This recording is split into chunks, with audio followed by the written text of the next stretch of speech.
Bonjour, je vous présente cet ouvrage. Annick Jolin, Marie-Hélène Gauthier-Muzelec, Francis Wolff, Richard Bodeus, La philosophie d'Aristote. Grand axe du système. La métaphysique d'Aristote est une chimère. Il ignore tout d'un titre donné à ses traités rassemblés ultérieurement.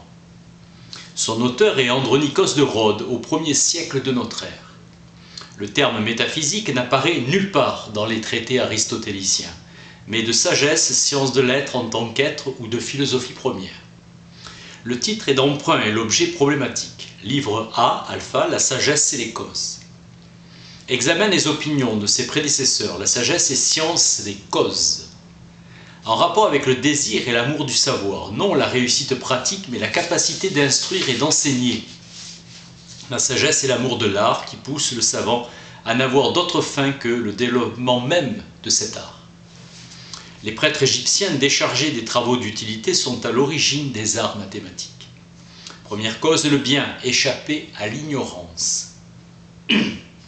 Poursuivre le savoir pour la connaissance et non en vue de quelque utilité. Le savoir n'a pas d'autre fin que lui-même. Être à soi-même sa propre fin est la définition même de la liberté de l'homme libre, non esclave. L'homme libre aime la science libre, la philosophie. Dépassant les limites de l'homme, science libre qui ne poursuit qu'elle-même. La sagesse sera la science la plus importante des causes, la cause finale. La sagesse est le savoir des causes premières et des premiers principes. Cause motrice pour Empédocle, l'amitié et la haine pour Anaxagore, l'intelligence pour Hésiode et Parménide, l'amour. L'enrichissement de la théorie des causes conduit à l'aporie des causes motrices et formelles qui semblent incompatibles. La puissance est l'acte, l'homme plus le soleil engendre l'homme. Passage de l'acte à l'acte, mouvoir a plus d'extension qu'agir. Ce qui est en puissance peut toujours ne pas passer à l'acte, or le monde existe. Toute la théorie des causes en dépend, qui repose sur l'antériorité de la fin et la primauté de la cause finale. L'antériorité de l'acte pose la primauté et l'importance de la cause finale. L'homme est antérieur à la semence. Primauté de la cause finale, la possibilité d'une philosophie de la nature. La philosophie première aristotélicienne affirme, après le renoncement socratique, à une science de la nature, la possibilité renouvelée de cette science. Aristote forme le concept de matière intelligible. Matière et forme, puissance et acte sont les opérateurs de l'analyse des substances sensibles comme des substances intelligibles. L'être de l'un est l'indivisible ou le tout indivisible. Première mesure de chaque genre. L'un est la mesure de toute chose. La cause motrice ne saurait être désordonnée, guidée qu'elle est par la cause finale. Tous les mouvements imitent le mouvement circulaire et continu, antériorité de l'acte relativement à la puissance. La cause comme fin valide également pour les êtres éternels, donne ainsi sa structure à la science de l'être en tant qu'être. Éternel, immobile et séparé de la matière comme l'acte est séparé de la puissance. La philosophie première prend pour objet la substance immobile et nécessaire de la fin et de l'état accompli. Les principes aristotéliciens se ramènent à la matière et à la forme consistant dans les contraires. Le contraire positif est la forme, l'autre la privation. La philosophie première est recherche des causes et des principes. Savoir incite à chercher, car c'est par l'exercice de la science que passe à l'acte celui qui possède la science. Aristote est la juste mesure, l'action vertueuse. Immanence de la fin de l'action pratique.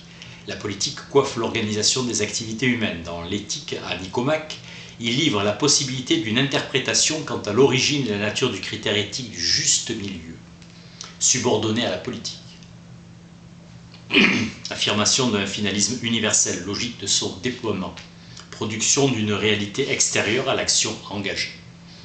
Les actions pratiques relèvent de la praxis, visent une fin immanente. Distinction chez Aristote de l'extériorité ou non de la fin, organisation architectonique. Il importe peu que les actes eux-mêmes soient les fins des actions entreprises ou qu'il y ait quelque chose d'autre en dehors de celles-ci. La politique, existence nécessaire d'une fin suprême et par le besoin réel de donner un objet au désir et à l'action. le bien souverain qui régit toutes les activités humaines et la politique qui organise la vie de la cité, le bien de l'homme lui-même. Le bien de la cité est à la fois plus beau et plus divin. La plupart des hommes s'accordent pour dire que c'est le bonheur, puisqu'il assimile le fait de réussir dans ses actions avec celui de bien vivre. Trois modes de vie, la vie de jouissance et de plaisir, la vie politique et la vie contemplative, théorétique. Le plaisir confine l'homme à une vie animale qui le réduit à un niveau d'être inférieur. Ceux qui optent pour l'honneur se mettent à la merci de ceux qui les honorent. La vie heureuse ne pourrait résulter que de la vertu exercée en acte. La vie conduite par l'appétit de richesse ne peut être une fin en elle-même, n'étant jamais qu'un moyen. Les hommes optent pour la vie politique, marquée par l'accomplissement des belles actions qui découlent de la vertu, pour la vie philosophique, conduite par la recherche de la sagesse et de la vérité. Il existe une fin commune pour tous nos actes et que cette fin soit réalisable, elle sera le bien parfait, et celui qui sera toujours choisi pour lui-même et jamais en raison d'autre chose.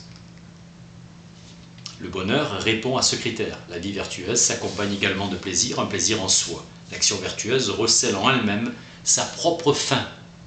Le bonheur est la résultante d'une vertu exercée en acte, accompagnée de plaisir et soutenue par un exemple suffisant de bien extérieur. La vertu est une condition nécessaire. L'accès au bonheur se réduit à celle de l'acquisition de la vertu. Le bonheur est ce que produit l'activité de l'âme, conforme à une vertu parfaite.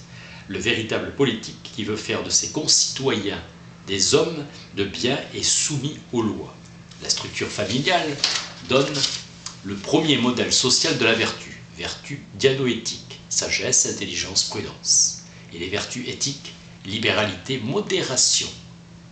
Il y a autant de vertus qu'il y a de fonctions de l'âme. La juste mesure gouverne l'exercice de la vertu, car l'équilibre entre le trop et le trop peu joue à l'intérieur de la position qui désigne la maturité de la vertu possédée et détermine ses conditions d'exercice, l'intention qui préside aux actions et l'effectuation.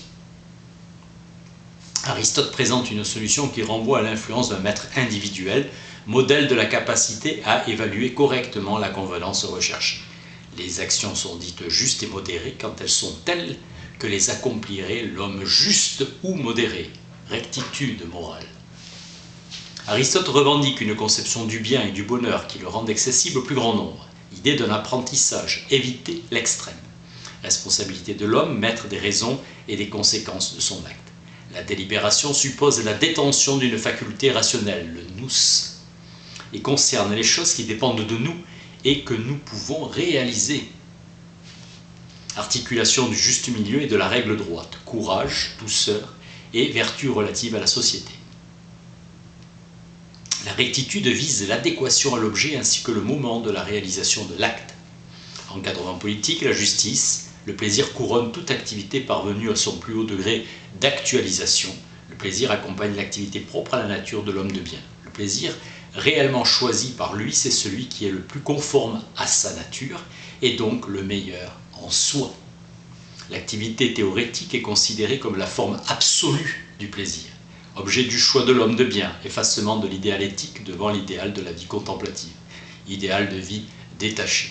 Aristote accorde au jeu et au divertissement, païdia, une fonction comparable à celle du sommeil, le relâchement. La politique, ce sont les affaires de la police, la ville.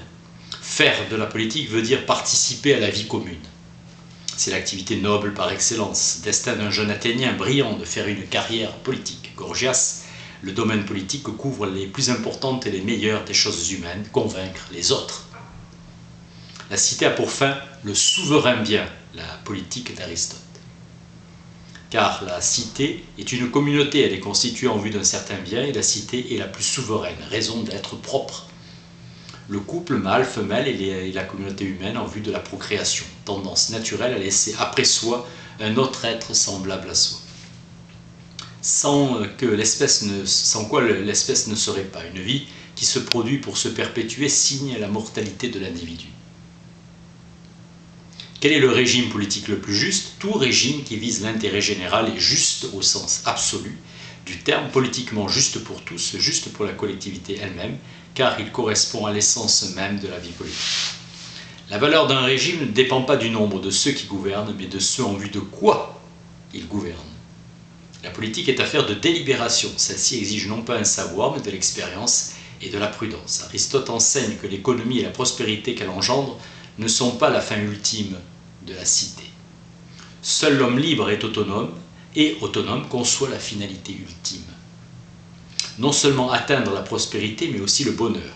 La politique doit se préoccuper de morale en prescrivant les règles du bien selon lesquelles chacun est supposé vivre heureux, en jouir au mieux.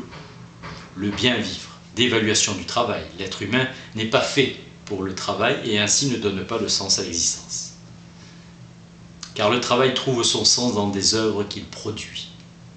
Il s'ensuit que le travail n'a de valeur qu'en raison de l'utilité de ses produits pour la vie ou le bonheur. Comme il est utile, il se trouve dévalorisé. Les lois utiles sont aussi assimilables à un travail, et donc l'activité politique exercée par appétit pour les honneurs ou les profits, gratuitement par simple goût d'agir, justement au profit de tous, elle donne un sens ultime à la vie. La justice comme vertu, le bon législateur, l'éducation comme école de civisme, l'objectif de la cité, et la préoccupation essentielle d'Aristote, la perfection des citoyens exigeant les vertus de l'âme et la paix.